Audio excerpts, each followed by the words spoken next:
여러분 안녕하십니까? 이번에 이 새만금 잼버리 사태를 겪으면서 이 윤석열 대통령의 리더십에 대한 평가라기보다도 칭찬, 그리고 찬양하는 댓글들이, 그리고 이 SNS 글이 넘쳐나고 있습니다. 조금 낯간지러운 면도 있지만, 그러나 잘한다는 것은 너무나 아는 사람들이 공유가 되고 있어서 이걸 좀 소개를 해보고자 합니다. 자, 윤석열 대통령, 그동안 위기 상황 때마다 이 정면으로 돌파하는, 태도, 이게, 많은 문제를 극복하고 해결하고, 그리고 새로운 대안을 마련하면서 국민들로부터 큰 지지를 받고 있습니다.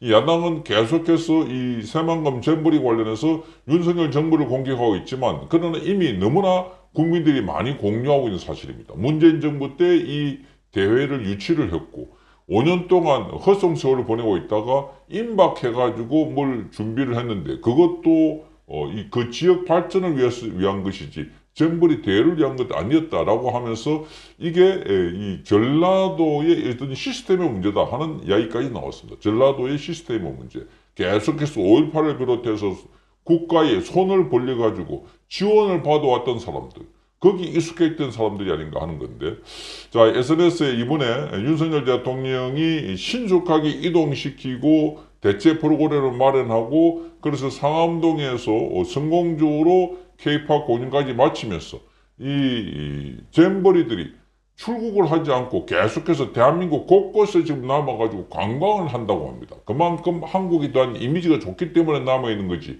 한국에 대한 처음에 그게 온열 환자 벌레 물리고 불편하고 화장실과 샤워장 이게 나쁜 이미지라면 청소년들이 빨리 집에 가고 싶지 여기 머물지 않았을 것입니다.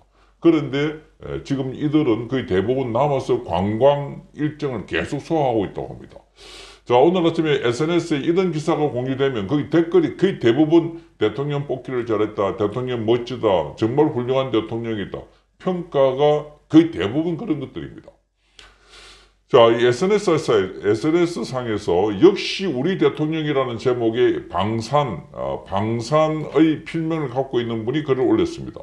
자, 이 이희영이라는 분이 올린 글인데, 이분은 자주 날카로운 글을 쓰고 있는 분입니다. 유튜브도 하고 있는 분인데, 글을 좀 소개해 드리겠습니다.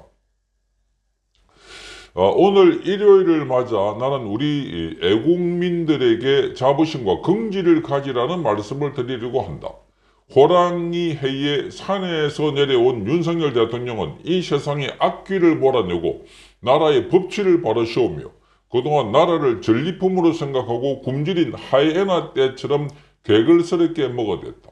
텅 비어버린 곳간을 채워나가면서 썩고 부패한 무리들을 하나씩 솎아내고 거의 마무리 단계다 이렇게 적고 있습니다. 자, 많은 비와 강력한 바람을 동반한 태풍 카눈도 만반의 준비와 신속한 조치로 별 큰 피해 없이 지나갔다. 세계인들이 대한민국 새만금에 대해서 크게 실망하고 실패를 우려하는 상황에서 미국, 영국 대원들은 미리 서울로 대피를 했다. 이때 윤석열 대통령은 휴가 중이었다. 그럼에도 신속한 지시와 새로운 방안을 제시하면서 다시 활기를 찾게 됐다.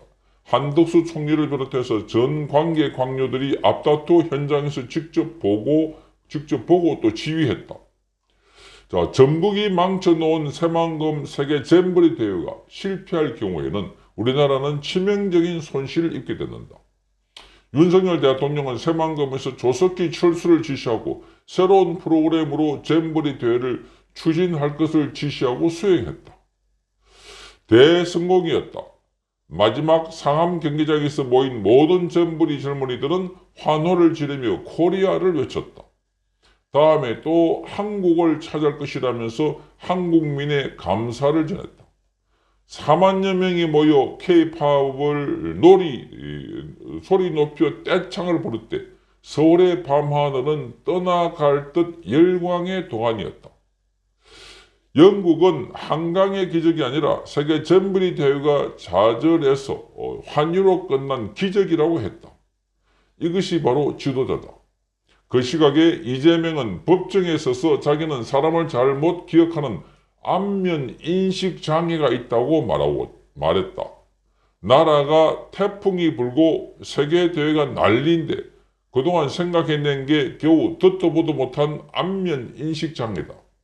그 차이는 호랑이와 생쥐다. 우리에게는 세계적인 지도자 윤석열 대통령이 있다.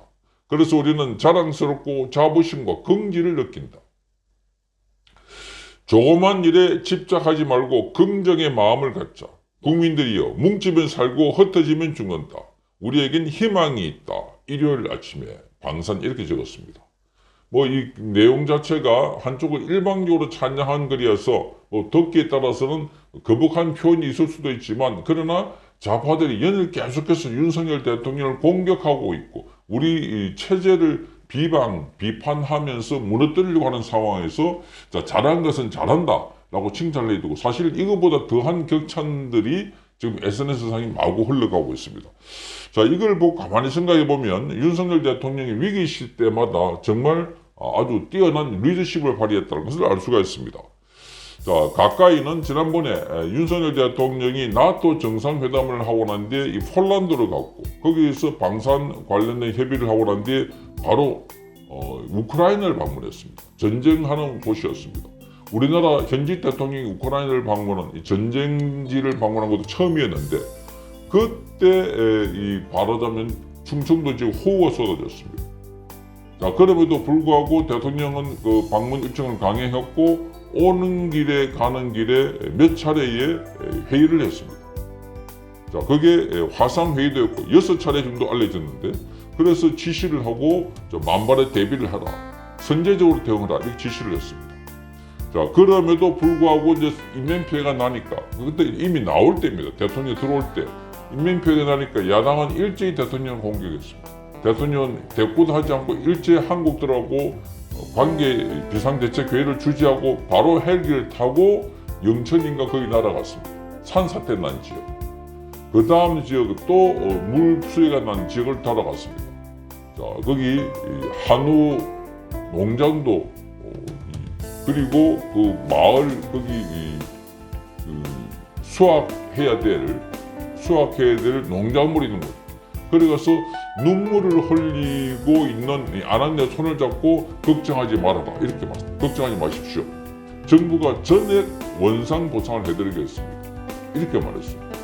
자, 그러면서 지시를 내린 게, 자, 이 카르텔, 불법 카르텔에 시민단체 도와주는 거 그거 다 차단해가지고 여기 이 수해를 입은 분들에게 지원을 해라, 그렇게 말했습니다.